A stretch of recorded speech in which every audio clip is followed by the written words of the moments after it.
If you make things fuzzy, sometimes it's going to get fuzzy for you, to paraphrase Jerry Jones. And that prompted the NFL yesterday to send out a memo. They're not changing anything. We reported that on Monday. They're not going to change anything. They don't see the need to change it. The obligation is on the player who is reporting to clearly do so.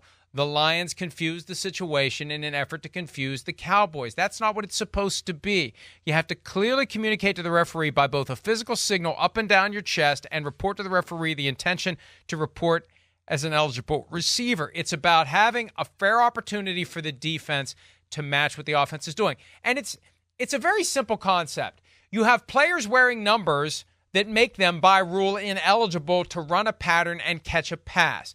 50 to 79 and 90 to 99. If you're wearing one of those numbers and you're going to line up in a spot where you're eligible to go catch a pass, you've got to report ahead of time. That's it. And the Lions were going to do that, and they were going to try to confuse the Cowboys as to which of their ineligible players was actually eligible. They took it a little too far, they got a little too cute, and it blew up on them. And I just wish they would admit it. I understand why they're not admitting it, because it gives them a nice chip on the shoulder going into the postseason. I get it. I just wish they would admit it, because they tried to confuse the Cowboys, and in so doing, they confused the official, and that's why the video was sent out yesterday, reminding the teams it's their obligation to properly follow the procedure, and sending 3 guys to the referee is really not within the spirit of the procedure. Yeah, right. Well, I mean, if you didn't say you were eligible or whatever, then why'd you run at the referee like you were, right? I mean, that's the other thing I want to say too. And you're a guy that usually reports as eligible. In fact, like you said, it was 6 times the week before. The referee knows that. We've talked about that yesterday. So, yeah, I don't love this aspect of football. And again, I'm going to make it clear. If I was a coach, I would try to deceive and confuse as well. But as a fan who's sitting here and loves the sport and looks at ways that the sport could be better, I just wish they would get rid of this stuff altogether. If you want to report as eligible and do that, and you line up at the traditional tight end spot, right, and we're trying to get an extra tackle in the game, right, to run the football, Mike, and then yet, hey, we want to keep him eligible because, hey, he's at a tight end spot, maybe we'll throw a play action pass to him one day, that's fine.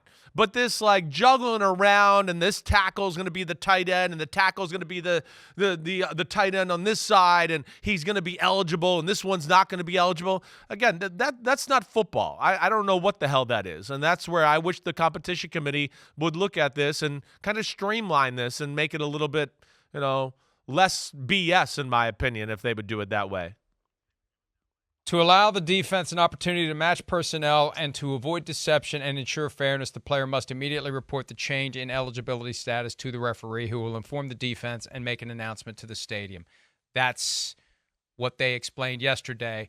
I think you could go a step farther, and you could make a rule that said if multiple players approach the referee in a manner that suggests they're both reporting, not reporting, whatever, there would be a way to word it that what the Lions did there was a foul, that you can't do that. Only one player can approach the referee right. to indicate eligibility for a given play. Hi, it's Mike Florio. Thanks for watching PFT on YouTube. Hit subscribe for the latest news and analysis from Pro Football Talk.